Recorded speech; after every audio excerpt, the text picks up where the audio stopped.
Hello everyone, you're welcome to C Programming and Beyond. This is the part 5, and in today's video we'll look at pointers. Let me remove my LSP first, then include standard input output headers.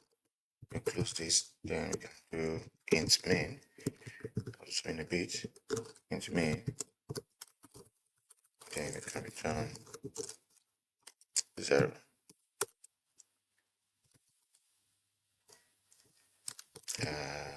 Okay, return 0. So let's start first with variable for us to be able to understand pointing. Now a variable include two things. Number one, we have the value and the address. So when you hear the word variable, think of a house. The value is what is inside the house. The value is what is inside a house. For example, 90. So let's say we have the variable h. So if it is our house, the value is what is inside the house, or the address according to the house location. And the address will be in this format. Do 0x777. So we have the variable, which is the house or the container. So it contains the actual value and the memory address where it's living. So the address is at the location of the house. By default, what we work with, if I say age equals to 90, by default, what we are working with is the value. If you print it out, do printf age is to this d and as age here close. So let's just print it. Let's see this. This is C in C -o, call it main, and can just do main. So we have include somewhere there. Let's of this. Let's run again. So we have age is 90. I'm just using this so that we can sit on the fly and not use the terminal. So we can also run it like this in Vim. Now to print the memory address of this, you can do printf, do memory address of age is, and to print the memory address we use this specifier p, and we can do the memory using this ampersand, and we can pass age. So if I test again, so we have the memory address of age is 0x, more like an hexadecimal number. So that brings us to the definition of pointer. So what is pointer? You can say pointer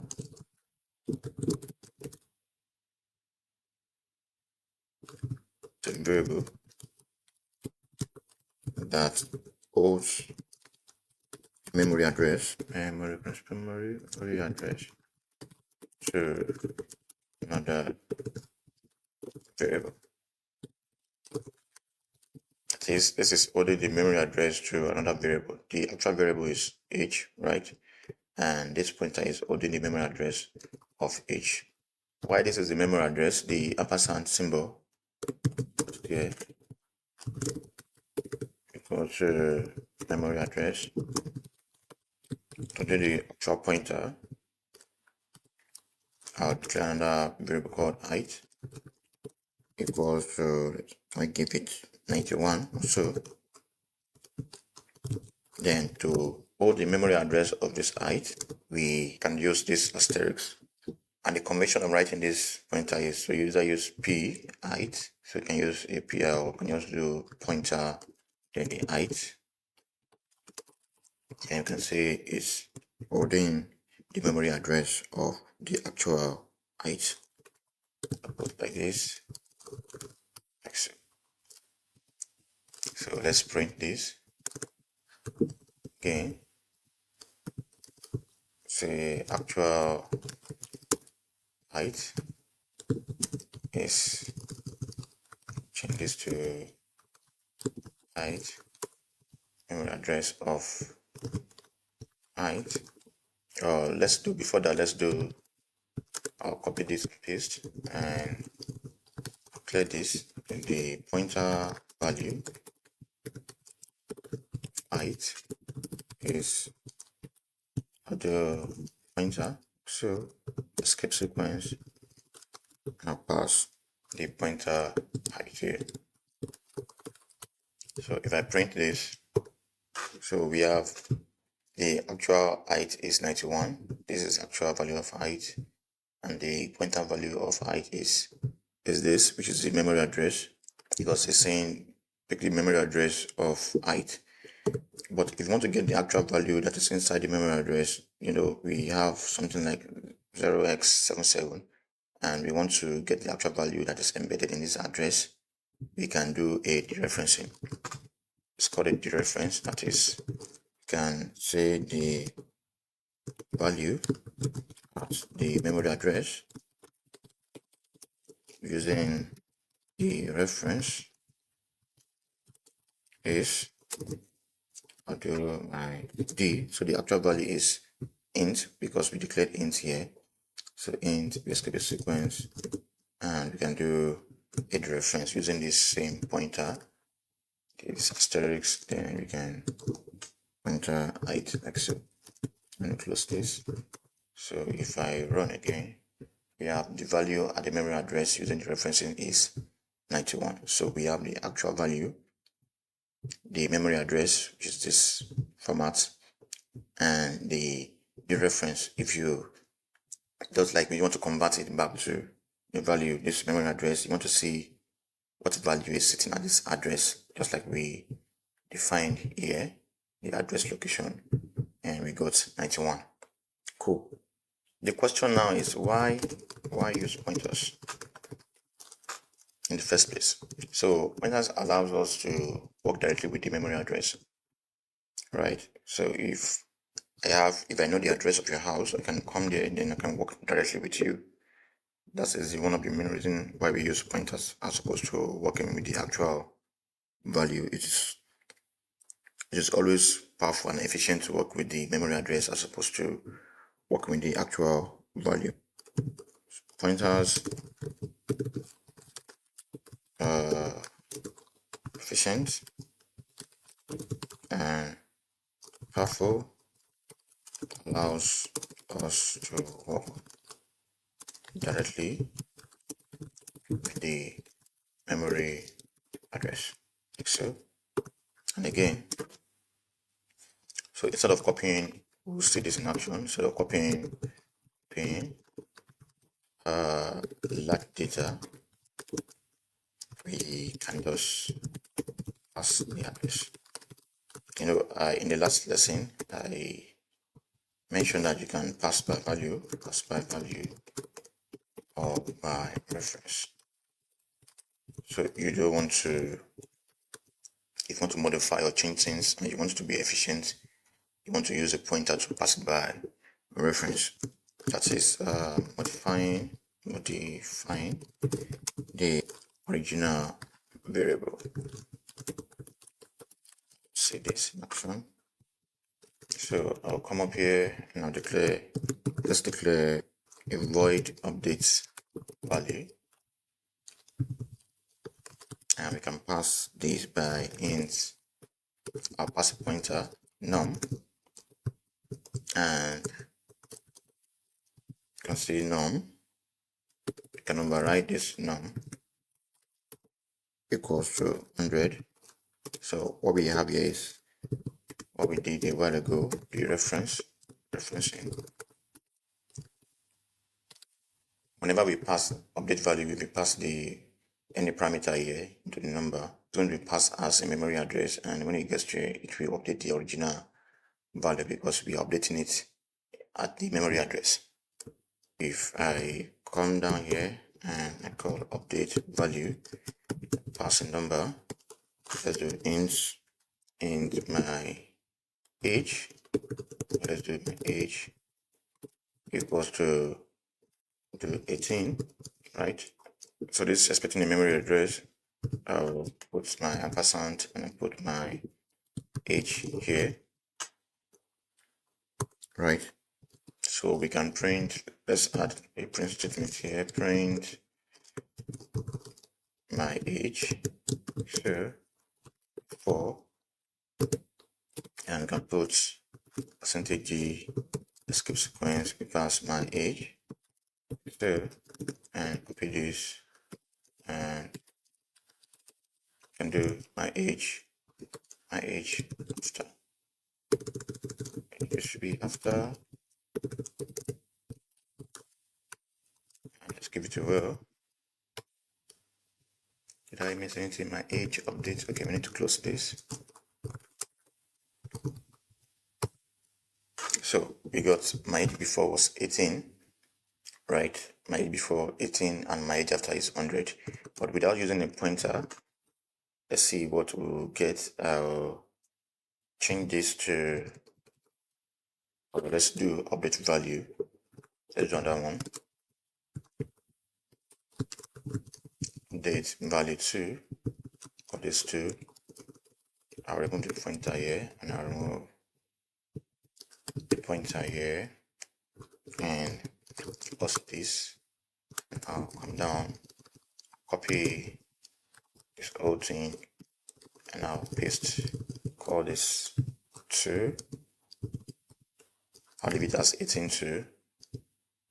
I'll remove this because it's expecting my age value 2 is expecting the actual value, so we are passing my value here.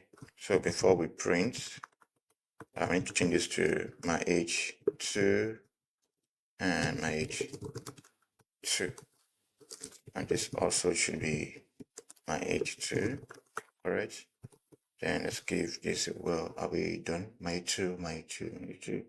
If I send, so we got 18, so it's not overriding it at this point because we are passing it via value. So at this point we got my age before 18 and my age after 18. So to modify the original variable, you need to use a pointer. So let's look at how we can do a dynamic memory allocation, and I'll come here, call it dynamic memory allocation. Let's have this at the back of our mind that, for example, in function declaration, for every function declaration, you must invoke, right? You must invoke or you must execute. So for every function declaration, you must, and bringing it back to dynamic memory allocation, if you allocate a memory, at the end you must free.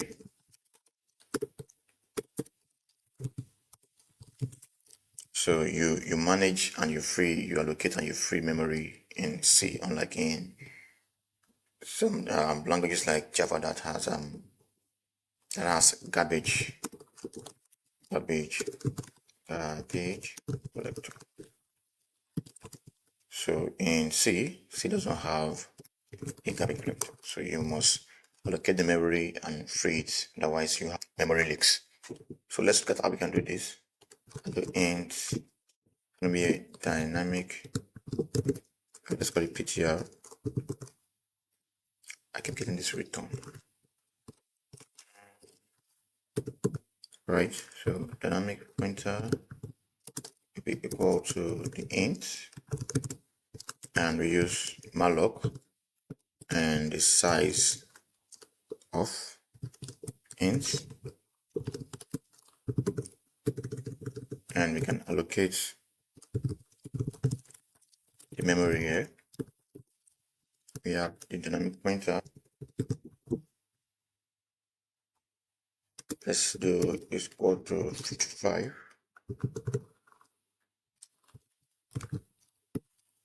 and if I do printf